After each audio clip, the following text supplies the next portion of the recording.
Please welcome this evening's guest moderator from the Colbert Report on Comedy Central, Stephen Colbert. Thanks so much, everybody. Happy to be here tonight.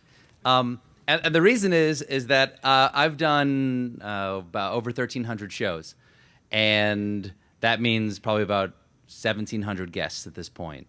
And people often ask me, like, who are your favorite guests to have on the show? And there's one thing that makes guests better than anything else, and that is just passion. I don't care what they believe. I don't care what they care about. The subject isn't even important to me. Mostly it's that they are passionately attached to what they want to talk about. They have an idea that they want to convey. And Ken Burns is one of the greatest people to sit down across a table with, to do that. He doesn't just, you ask him a question, he doesn't just answer your question, he absolutely just burns on the subject. He is incandescent on American history. And every time I talk to him, I've had him on the show 3 or 4 times now, I just feel mildly singed on the side of my body that's facing him, as if I've been irradiated by his love of American history.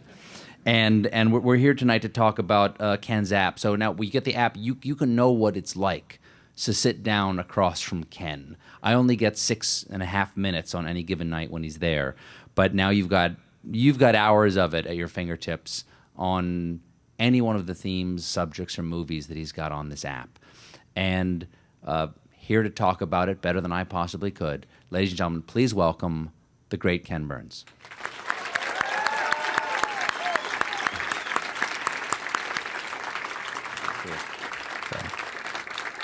Sorry for not getting up. Sorry for not getting up when you came out. I have a mic that's got me prepared to play Piano Man. Yeah. How you been? How's history? Is history good? History is never better. Today's been a good day. Okay, when did this app drop, as we kids say? Yeah, well, we dropped this at 12:01 a.m. today. Tonight? Yeah. Tonight. Okay, so this is the first day Yes. Today Monday, yeah. Monday. Yeah, a while ago. Today, Yeah, Monday. Yeah, like... Why, is this not live for you? Because this is live for me. I'm on Monday. If you're in the past, please Yes. join us in the present. Okay. Okay, why would a guy who spends his entire time thinking about the past and the patterns of the past want to do something that belongs in the future? Why did you want to do an app? You already have a medium. It's film. Okay, so as I was trying to say in that little thing, I don't think that there are cycles to history. I don't think that you're condemned to repeat what you don't remember. But I do think that, as the Bible says, that there's nothing new under the sun. That's Ecclesiastes. What has been will be again. What has been done will be done again. There's nothing new under the sun. That means that human nature doesn't change, and you begin to speak after you've worked for 40 years on films, and you begin to see some things that you want to talk about in a different way.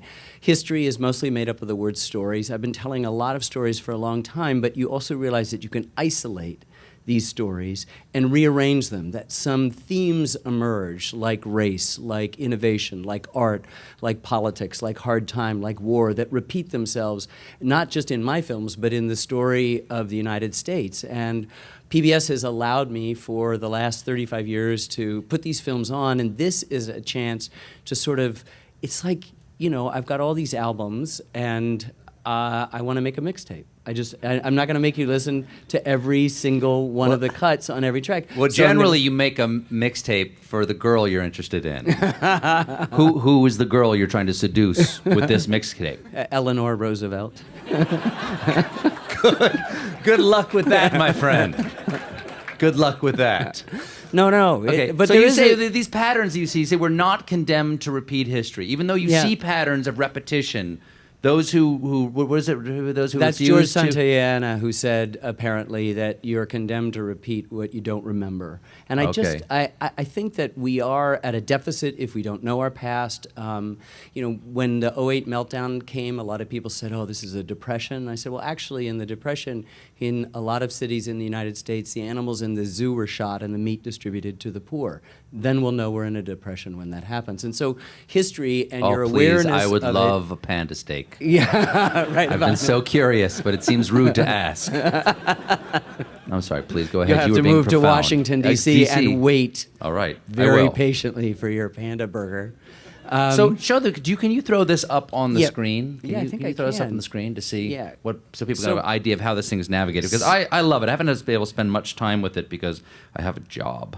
But stupid show. But I just love this. I got this right here. This first part There it is is. called this is the timeline. When you open up the app, you get this beautiful timeline. There it is. So what we thought we'd do is all of these little planets, if you will, and we can move in and you can see this wonderful parallax that we've created here that sort of sees time in different ways. But it's chronological down along the bottom. To the left, it's the earliest time. To the right, it's the most modern time. And then there are all these little moments here. And if you were to go a little bit wider and pull something down, it would tell you that that byte was one of 2 bytes on this timeline from a film, Horatio's Drive. And you could then go and find out more information. You could go to download to own it at PBS or Netflix or iTunes or wherever you were going to get your film. Or you could take the same story and pull it up thematically and find out that that's part of one of several kind of mixtapes,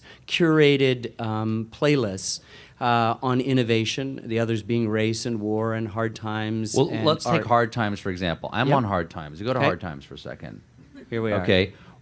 Okay, we got the Hard Times intro, and then you're grabbing pieces from many different documentaries that you've Out done. of time, too. So you remember Slaughterhouse-Five, Billy Pilgrim, yes, the Kurt Vonnegut stuff? Tralfamadorians, yeah. The Tralfamadorians, exactly. And Billy Pilgrim is unstuck in time. And he sees things backwards and forwards. And it's sometimes interesting, as much as the single greatest thing you can do in telling a story well is go and then, and then, and then. Adhere to strict chronology. Even those who violate it return to it, and it's the violation that's the exception that proves the rule.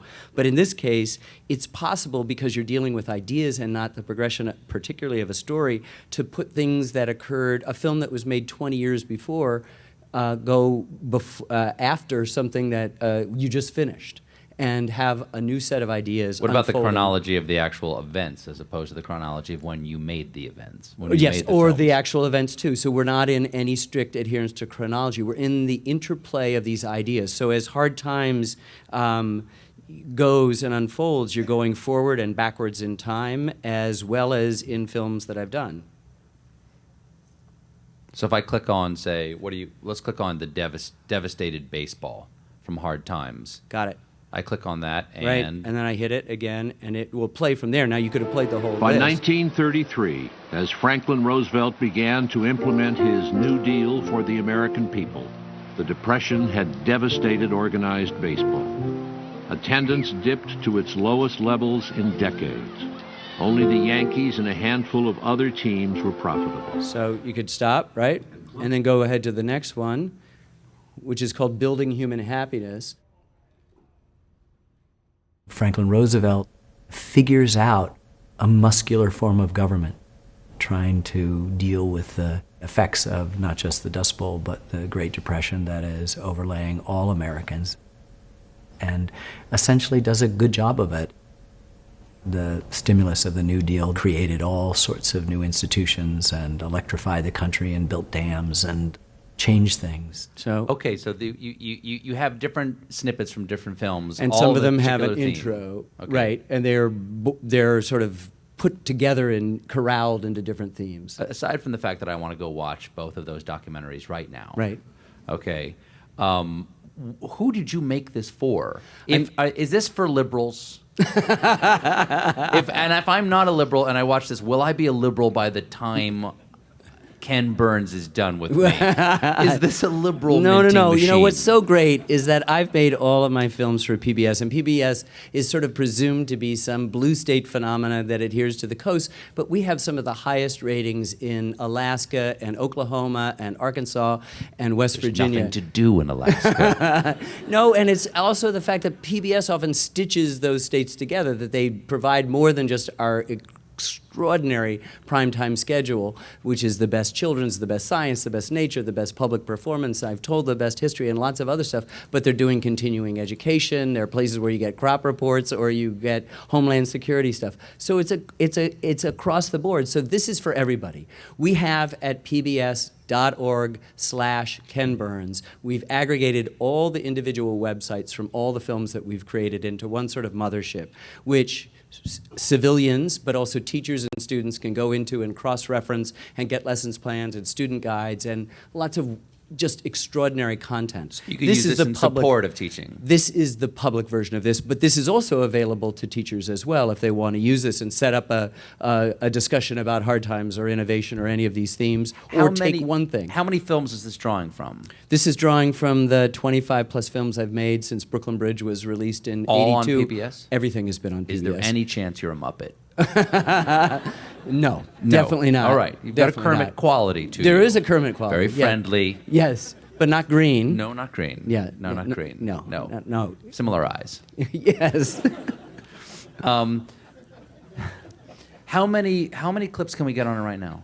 Well, there are. I don't think we've It's ever hours and counted hours. exactly. It's hours and hours, but it represents maybe 2 or 3% of the total content. So if you sat down to watch all of my films, Wired magazine, I calculated today, it was something like 5.5 straight days uninterrupted. So this represents, just in this app, a fraction of this. But the cool thing about it is that we will continue to update it. We're making new films. I started to call one scene that's actually from the national parks from the Roosevelt. So that's a film that is going to be released this September, which is a 7-part, 14-hour series on Theodore Franklin and Eleanor Roosevelt that revisits some of this territory that we've done in several other films like Baseball or the national parks. Is that when you got your crush on Eleanor Roosevelt, making the documentary? There was the first thing that came to my mind. Which, if you're thinking about getting girls, the girl I've been trying to get to know really well over the last several years has been one of the most extraordinary human beings that's ever lived, named Eleanor Roosevelt. What can we look forward to in that? So what it is it's called The Roosevelts: An Intimate History. I think people probably are aware of the fact that they were all born with the last name Roosevelt. They're all related to one another. Her name was actually Eleanor Roosevelt Roosevelt. Her name was they Eleanor were cousins. Roosevelt Roosevelt. They were the fifth cousins, and Still. as he was of the... It's a you will scandal. get all of the outer stuff, the political, the military, the social, all the hard times, all of that. But it's also looking at the central questions. I mean, we are debating today what's the role of government. That's the central questions in the Roosevelt. What can a citizen expect of its government? What is the nature of leadership? All three exhibit a very complicated kind of leadership. What is the nature of your own personal biography and the things that you overcome in order to become the great person that you are? What kind of problems and traumas of childhood create you in good and bad ways? What is the nature of heroism? Is it perfection? Obviously not. But it's also the negotiation between very obvious strengths. Sometimes it's not even a negotiation, it's a war between their strengths and obvious weaknesses, and that's what determines heroism. So I think what you're going to see is that this is sort of the classic PBS documentary on an incredible family which has influenced more Americans than any other family in American history, but it's also a Downton Abbey, which has two virtues. One, it's all true, which Downton Abbey is not. I'm sorry to break it to you. And it's made in America. Here, this is our Downton Abbey, and this is a very, very complicated family drama. Well, you say that there are patterns or common human desires or behaviors that overlay that's different much better. The periods of time? patterns is definitely true, and you see them almost visually, and you feel them in ways. But I think it's the fact that there's human behaviors that are similar. Okay, so if I can go on to here and I can pull something from, say, your documentary on baseball or a period of time during the Civil War and another period of time that takes place during the Depression. Yep. And there are commonalities. Where in the past do you think you find our own time best reflected? Where in American history have we been where we are right now? Well, I most think it reflected? was interesting that in this wonderful group called Red Glass Pictures, who are here, Sarah Klein and Tom Mason, came to my barn in New Hampshire and filmed me for a few days in front of a green screen, just talking about as many things. And what went into that introduction was essentially what I think we're very close to, which was the Prohibition analogy, that we get distracted by the conventional wisdom and the superficiality with which we deal with history. So when we say Prohibition, we mean gangsters and flappers and something that's dangerous and sexy, which is true, But it's also about single-issue political campaigns, right-wing political campaigns that metastasize with horrible, unintended consequences. It's about the demonization of recent immigrants. It's about a whole group of people who feel like they've lost control of their country and want to take it back. And if I described that, you'd say, you know, you've abandoned history. You're talking about a kind of current political dynamic right now. And so that helps you understand that we are living partly in an era in which Prohibition is reflected, partly in other eras. We've got men who are fighting and women who are fighting in foreign shores, and that obviously resonates as much as it's not front page news. So there's always some aspect of the past that might be a really extraordinary guide to this moment. And then, you know, Harry Truman once said, David McCullough told me, Harry Truman once said, the only thing that's really new is the history you don't know, which I love. And it just suggests that we think of history as this boring subject, but it's mostly made up of the word story, which we all love. It's what we all strive on. Honey, how was your day? Doesn't begin, I back slowly down the driveway, avoiding the garbage can of the curb. Unless, of course, somebody runs into you at that point, then that's exactly the way you tell it. And we're all telling stories, and if you tell stories, this history comes alive and it reminds you not only where we've been, but where we are right now and where we might be going. Can you go back to the timeline Yep. in there so people can see it on the screen? Yep. Okay. Now zoom in a little bit so you get that parallax view. Yeah, how cool is now, that? As you go through, and then you kind of, if you keep going, you get a sort of a three-dimensionality. Yep. You feel like you're floating along with these historical events and seeing them in context. Is this what you see when you close your eyes at night? Yes, it is. Is your head one of the bubbles floating through American history? You mean like Hillary last week in the New York Times Magazine? Yes. No. That was but it's interesting. Can I give Hillary has scrotum on the cover of the... You said it. I just heard you say it. So I need to give the props to Don McKinnon and to Sarah Botstein and to Drew Patrick and to Big Spaceship and to Red Glass Pictures who did this. And what they had to do is listen to my ranting. Since I've been a little boy, I remember trying to describe to my parents, and I remember watching my mom and dad look at each other with this anxious sort of glance when I tried to describe how I saw numbers and history. That is to say, if you're asking me to visualize the progression of numbers from 0, they move and they have different shadings and they move away in a pattern. If I move to not behind 0 but behind 20, they do a different thing. The same thing with time. They have medicine for children now. Yes. Not when I was growing up in the 50s. Yes. So what this represents to me, a kind of constellation, a kind of set of planetary moments where you're able to get at a little pearl that's there. And what's cool about this is that we can do tomorrow race 2, 3, 4, and 5. We could add a new category of leadership or government. We could suddenly say race ought to just apply to the African American experience in America, and that we ought to talk about difference for immigrants or for Native Americans. All have been huge themes of the Japanese American internment that has figured prominently in 3 films that we've done, not because we're consciously looking for that, but because they're important elements of The those threads 3 keep films. coming back to They that. keep coming back. Now, I've passed through the 20s so many times in my life, and each time it's just a couple degrees off azimuth, and it's a totally different 20s. The 20s of jazz, the 20s of baseball, the 20s of the Roosevelts, the 20s of Prohibition. They're all different. They're all different 20s. They have things in common, and sometimes you reach out and you just sort of go, oh yeah, there's that moment, that's the same, it's Al Smith again. But mostly it feels like a different 20s when we just have in this room a very simple conventional sort of sense of what the 20s were. They're roaring, it's the jazz age, it's the precursor to the Depression, it's Prohibition. Whatever it is that we hold on to is accurate, but not enough. Well, I like the metaphor of constellation because, like the stars in the sky, I mean, they don't necessarily have a particular meaning until, let's say, the ancient Greeks, for sake of argument, go up and say, well, that's Cassiopeia. You are the ancient Greeks here, and the team of people who worked on it. These are stars throughout history. we're seeing your constellations. That's We're right. seeing how Ken Burns sees history. That's exactly right. It's very intimate and personal, and yet I'm obligated by a certain responsibility to my network, to myself, to history itself, to tell something that's accurate. It can be informed, certainly, however subconsciously, by my own prejudices or interests or biases or whatever. But I like the idea of continuing on this is because in astronomical spaces, the way we actually fix points is through triangulation. And I think what this does is a different kind of triangulation from the normal sequence of a story, from the normal sequence of narrative that I'm engaged with. And so this is another way to do it, and it does become a kind of curated sense of, let's pursue this question of race. And so where's Ted Raviv? He was here. He would dig up all of these, right there. He would dig up all the things. We probably have 1% of all the scenes on race that we could have put in here. And so there's many more to make. That's Ted right there. Where's Teddy? Oh, sorry. There. Hello. Hi. That's Ted.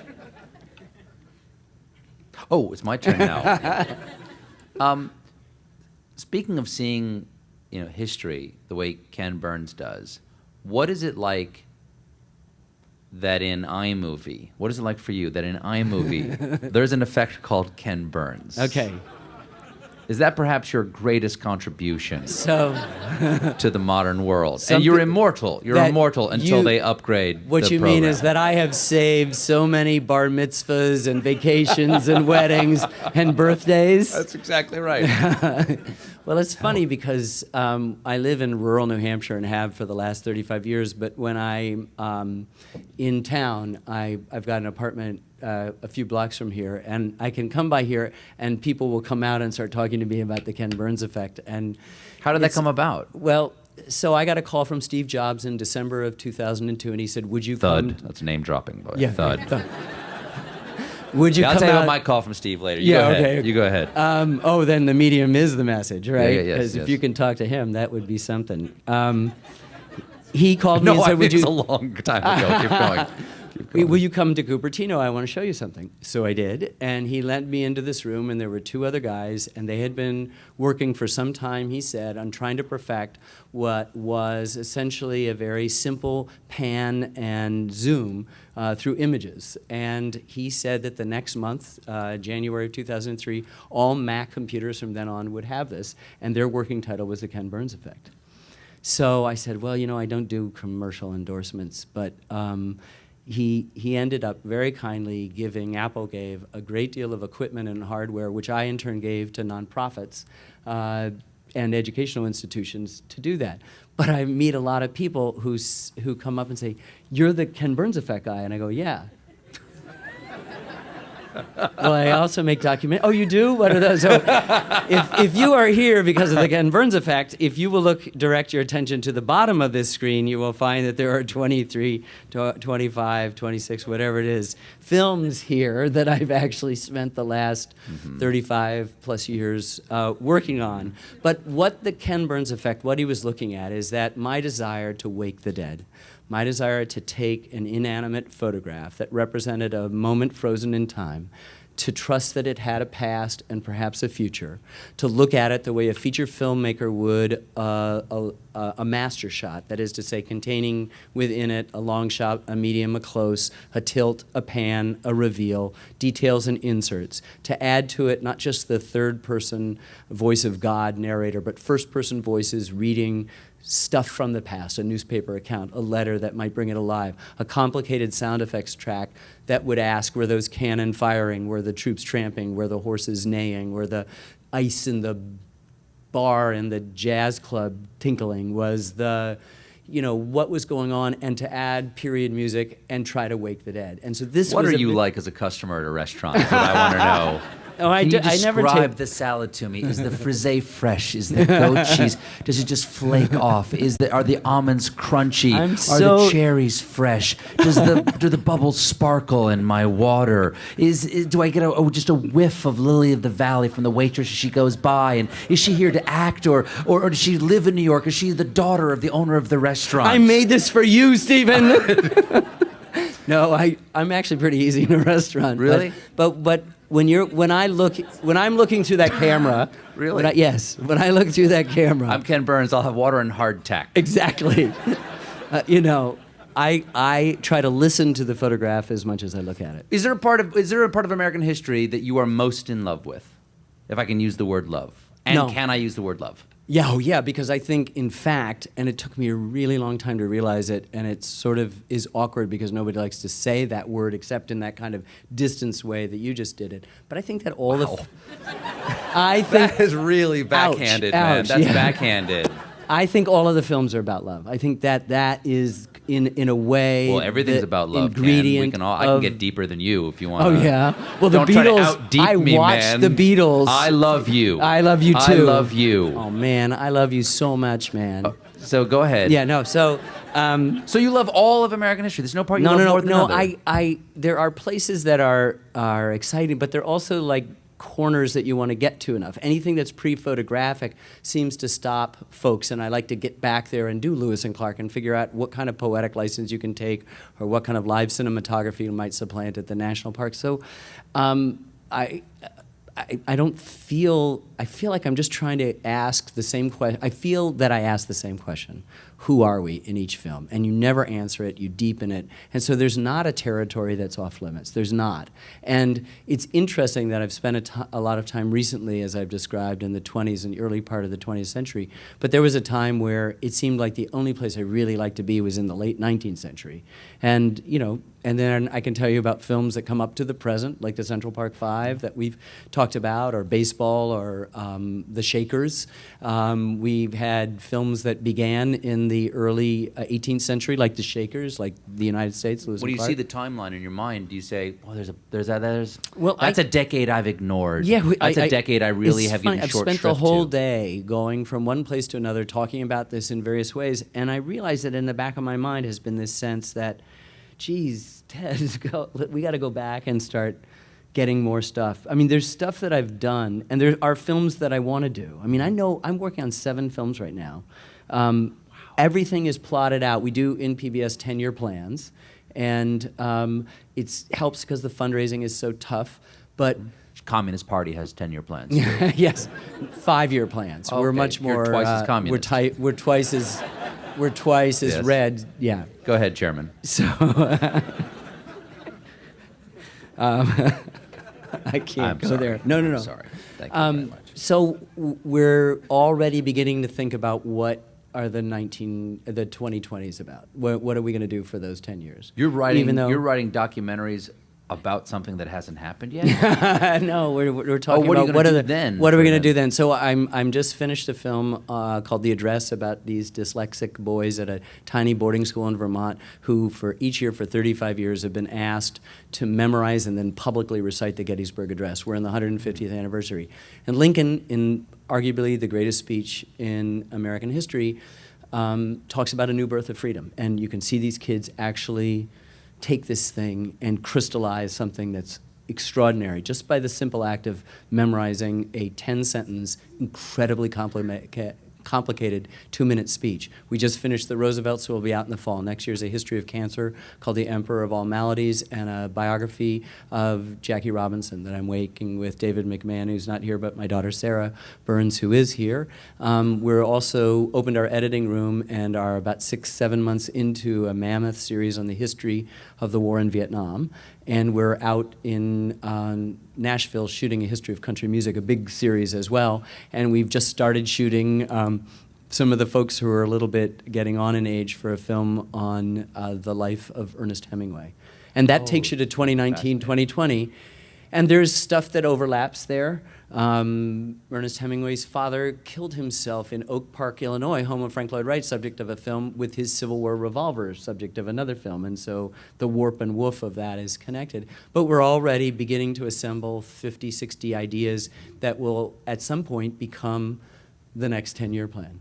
Well, speaking of the Gettysburg Address, I want to thank you. You asked me to do a reading of the Gettysburg Address, among with many, many other people. Please go to learntheaddress.org, all one word, learntheaddress.org. You will first find out a mashup that has every living president and lots of celebrities and people in media and business. And then next to it is, because we couldn't put it in the mashup, is Stephen's My interpretation. This is a 2-minute speech in which most of the people who've recorded it, and now thousands of real Americans have now done it and uploaded their things, and there have been schools in Alabama and Utah and 90-year-old people and little kids, and Joe took his daughter and went to Gettysburg and they recited it on Little Round Top.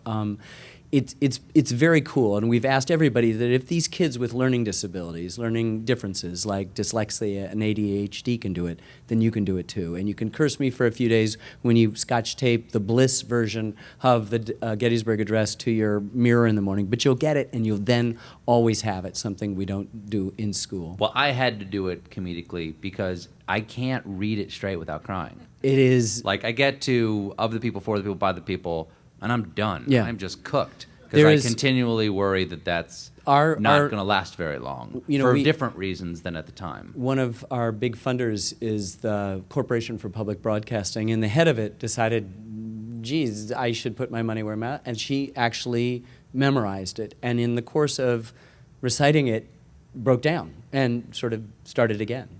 It's a very powerful address. And if you think about how it took place after the greatest battle that ever took place on American soil, 10,000 dead, 56,000 casualties, more than 185,000 soldiers involved in a tiny little orchard town, county seat of Adams County in south central Pennsylvania.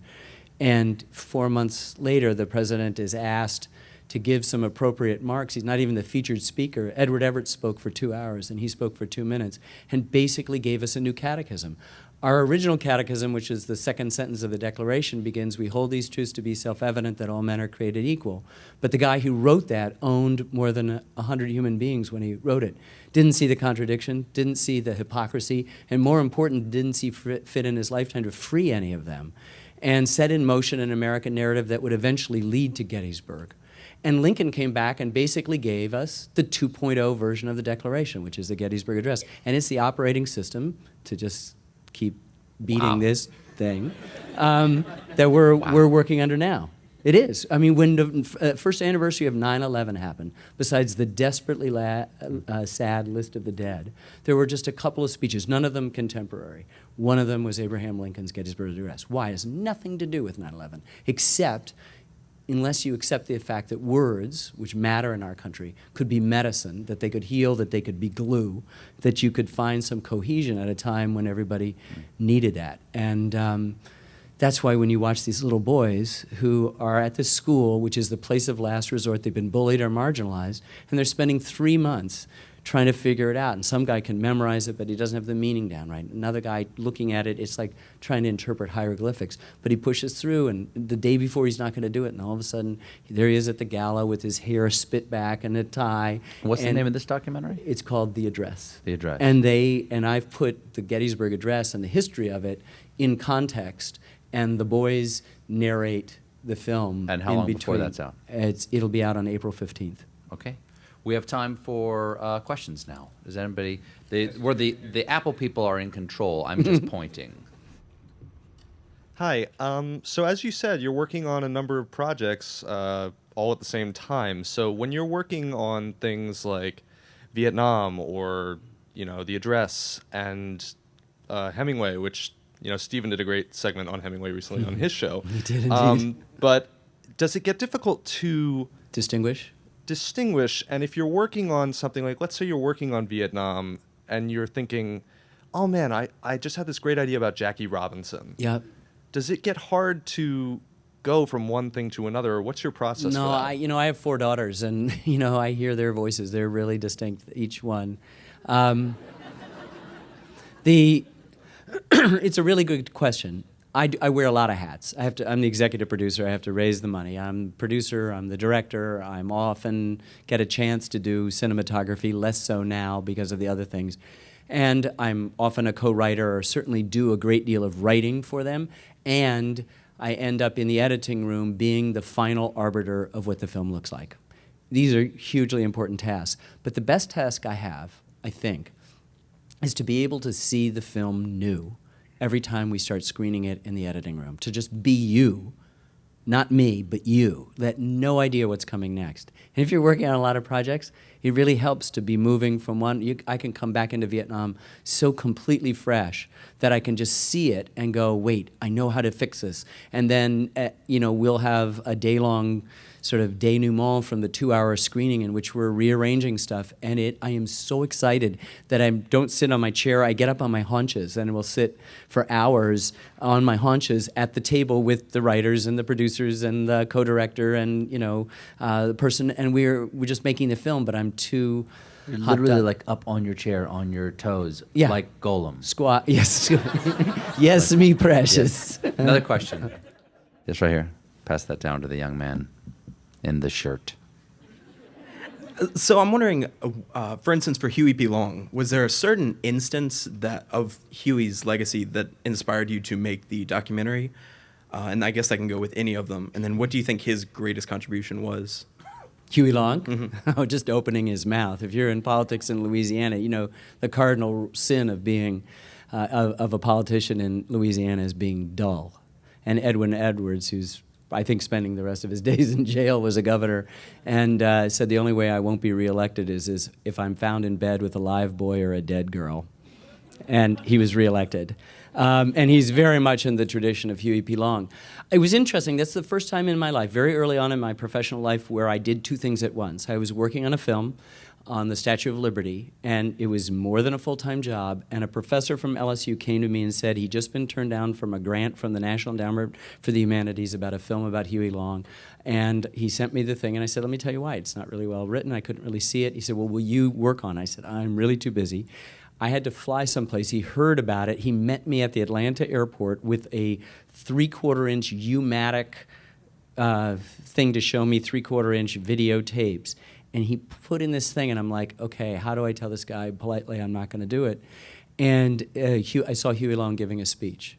And it was so phenomenal that I just said yes on the spot. And it was just, he's this unbelievably interesting character who leveled all the liberties of the Republic, I.F. Stone says in the film, but he also built roads and schools and bridges and made every person in Louisiana that was poor feel like they were a king, and that was his motto, every man a king. So he has this, Robert Penn Warren's, great novel, All the King's Men, which is based loosely on the life of Huey P. Long. Willie Stark is a very different character than what Huey Long was actually like, but it is an epic operatic journey in both cases, in novel and in real life, and getting to know him was fantastic.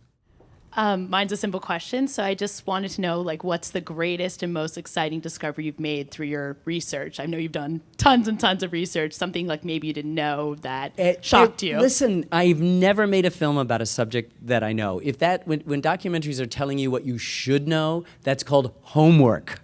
But if you tell people what you yourself have discovered, then you're sharing with them a process of discovery. And so every film, what I love so much is people saying, I had no idea about it. Because then I say to them, neither did I. So, there's 10,000 things on each film that are so completely new and amazing. That the little town of Winchester, Virginia changed hands 72 times during the Civil War. In America, a town had military occupation shifting 72 times. That's amazing, to me. So the leader of North Vietnam that our presidents, Eisenhower, Kennedy, and Johnson and Nixon felt was running Vietnam was Ho Chi Minh, and led by General Giap, G-I-A-P, pronounced Zop. They were both marginalized or at least not in control by January of 1959. That is not a typo. 1959. They had both opposed Tet and were briefly had their staffs arrested and were sent out of the country, though the recent obituaries for General Zop listed the fact that he was the architect of Tet. This is just new scholarship stuff. It's opening up to Vietnam. So this doesn't, and I haven't told you about the 100 interviews we've done with North Vietnamese, South Vietnamese, and mostly American soldiers. Each one of those American soldiers will tear your heart out just listening to their story of what they did. So I've got the best job in the country. And the reason why is that every day is like that. You go, whoa, that's incredible. How do we get that in? Have you ever found yourself in your research, like yourself, your own family, and going, oh wait, I'm part of this story in a personal way? I have a couple of times when I was working on the Civil War, a guy that I had befriended and worked with for years at the National Archives and the Military History Division sent me this stuff. He said, here's some papers I thought you'd be interested in. And I thought, why is he doing this? He knows we're like 3/4 of the way through editing. There's no way we're going to put anything in. And it was about my great-great-grandfather, Abraham Burns, who fought with the Confederacy in Captain McClanahan's company of Virginia Horse Artillery, and was captured at Moorfield in what would become West Virginia, and spent the rest of the war on his butt in Camp Chase in Ohio before he was released on March 11th or 12th, you can't tell because the pencil's smudged, on City Point, Virginia, near the fork of the James River. And it was like, exactly, I went, whoa, and then... There's an app that does this. There's now an app that does this. Okay. I love you, I'm your big fan. I have strong affection for you right now as well. Sorry, but today you're host. I'm not sure I can ask you a question, but I saw your Super Bowl commercial. I loved it. It was amazing. Oh. So my question is, do you My like head and the nut inside. Yes. So my question is, do you like pistachio?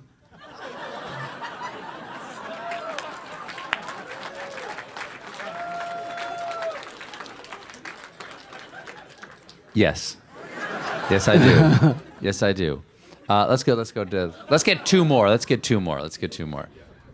Two quick questions for you about the process of how you make a documentary.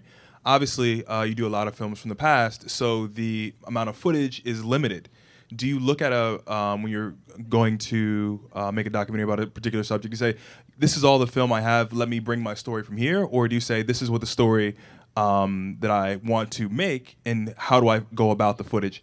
And the second question I have for you is, I went to a talk maybe 6 months ago here with Lee Daniels when he was talking about The Butler, and why he felt there was a responsibility to tell certain stories of the past and to use his medium as a way to teach people.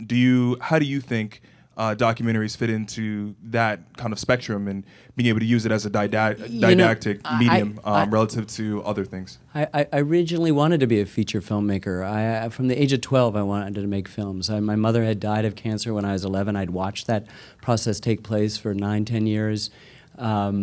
My dad had never cried once, but he had a pretty tough curfew, but he'd let me stay up to watch movies on TV, or he'd take me out to movies on school night. We might get back at 1 a.m. And I watched my dad cry, a movie called Odd Man Out about the Irish Troubles with James Mason.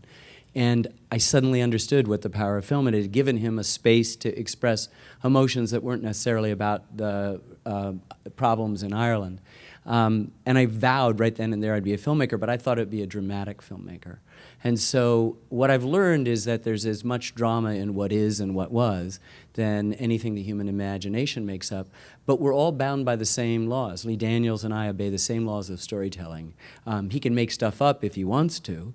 But I think with regard to your first part of your question, very simply, is that you try to work with what you have. And you just accept it. You're drawn to a subject not because it's got a lot of stuff or very little. There's one photograph of John Roebling, one photograph of the man who built the Brooklyn Bridge, or designed the Brooklyn Bridge, not built it. And we just had to go with it and just use it in different ways, and we found different prints that in different decay and blow up and all sorts of stuff, and we just made it work somehow. I think we made it work. You'll be the better judge of that. And so we're willing to go in, but I think we're obligated, particularly when we tell our stories, to tell the common stories we have. I mean, it's one of the motivations of this app right now. And in the United States, race is a huge, huge, huge thing, and it always has been. When Thomas Jefferson said those words, he made sure that it would be, because he wasn't counting that 85 years later, there'd be 4 million Americans owned by other Americans. And people try to disguise it and say, oh, it's not about that, it's states' rights, or it's economics, or it's social stuff, like that. But read South Carolina's Declaration of Secession after Lincoln was elected. They don't mention states' rights. They don't mention nullification. They don't mention cultural differences. They don't mention economics. They mention slavery many times in this document. And that's what it's about. And, we've got to be dealing with these questions all the time, and I don't go looking for it. I don't think there's a film, maybe Frank Lloyd Wright and Horatio's Drive didn't have some aspect of race in it. You don't go looking for it, it's just present in American life. It's one of the important sub-themes. So, particularly in this last few years, we've really grappled with it as we struggled with a presidency of an African American that has caused a huge amount of disturbances in people across the land. And people like to pretend that we're in some post-racial world when we're actually not, so we have to invent new code words. You can't say the N-word as blatantly as you did before, a couple generations before. When I was growing up, you heard it more often, though I hear it more recently a lot. But you have things like birther, or you have, he's not born here, he's Muslim, or something that makes him other, another way of saying, take a look. And it makes it makes the dynamic of our country almost powerfully tragic in a way. We're obligated to come to some terms, and we're actually doing it. We've made huge strides and huge progress, and those who gainsay that are missing the point. But we actually have to remember, Chris Rock said, "I am a millionaire, and you would not," looking at his white audience, "trade places with me for that money." And he's right. My first question was going to be about pistachios, but that thunder's been stolen. So you've spoken a lot about history not being this dry thing, this kind of incorporeal thing that we teach our kids. And I'm really interested to hear, after you speaking about love, I know there's a lot of joking going on there, but there's something serious there that motivates both of you. So I'd like to hear from both of you, what stirs that passion more deeply in your view of the human race, in your view of dignity and all these things. What is motivating in your heart, whether or not it's a message you want to share with your audience, but what is that question you're trying to ask about us as human beings? Well, that is, the question of the ages. There's not an appropriate answer, and Stephen will have his own as well. As you get deep into the work, and in order to make these histories, you do a mechanics. You take things apart. You get down to very elemental levels. And what finally you realize is that what's drawing you to it, what the finer aspects of it, even though it may be a dreadfully sad or terrible story, has to do with love. And then you begin to realize that that's part of the mechanics of the universe. That's very soupy, and it doesn't really find traction, except that it does. It's when people say in music that it's not the notes, but the intervals between the notes, what they're talking about is something that isn't there. We're after this Higgs boson, the God particle, supposedly. There's just this sense that that's what it's about, that comes out of that, what animates the passion or the enthusiasm. Stephen had a very gracious introduction, and he talked about a kind of passion. Another word is enthusiasm, and the Greek word for enthusiasm is God in us. And that to be enthused is to sort of be inspirited by something. And I think that ingredient is love. And it's very awkward to talk about. It's very difficult to talk about, because you have to sort of get on a footing, and everybody has to suddenly agree that it's going to be some other idea of what love is. But when I get up in the morning, I don't think about that. I think about trying to tell a story a little bit better. So in many ways, the luxury of having this stop here this evening is just that, a tremendous luxury, a chance to be with somebody whose work I respect, to be with you, who I'm so pleased that you've come out. I hope you enjoy this thing. But at the same time, it allows you then, like this app a little bit, to distance yourself from the flow of stuff and say, yeah, I think it may be about that. But if you spent your time at that degree of navel-gazing, you'd never put two shots together, let alone an 18-hour series on the history of baseball, which is about love. My state motto, South Carolina, and you're welcome. You're welcome from South Carolina. You're welcome for everything. Are you seceding from this evening now? No. You're welcome for your entire documentary, The Civil War. First to go. Our state motto is Dum Spiro Spero, while I breathe, I hope. And I love the idea of inspiration, of it's spirit, obviously, but it also means breath, to breathe in. You breathe in something, and you are breathing in history. You're in it. You breathe in, and you are inspired by it. And That's what I admire about what Ken does. And if you want a brief explanation of why I think love is important to what I do, is that I'm doing a character. I mean, when I'm doing my show The Best, I'm doing a character who's interested in things. He wants you to agree with him because he wants you to love him. He wants to be loved more than anything else.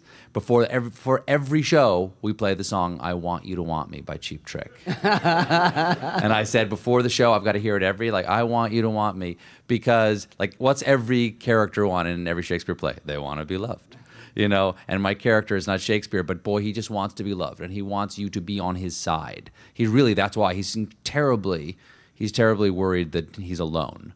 And that's why he gets so angry and lashes out so quickly, is that he thinks no one likes him at all. And so, and from my point of view, I love who I work. I love the people I work with, and I love how hard it is. I'm grateful for how hard it is. We did 2 shows tonight. One of the things we did, I've got something to do tomorrow. We did 2 of my shows in one night, and we do 160 of them a year. And I'm very grateful for the amount of love it requires to do that, because if you didn't love it, if you didn't have some joy in it, it would just kill you. And so I'd rather it be hard than easy and with no Amen. love. Amen. No love.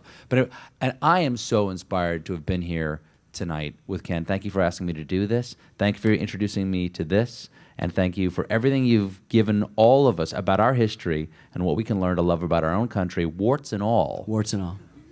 Ken Burns, everybody. Thank you. Thank you.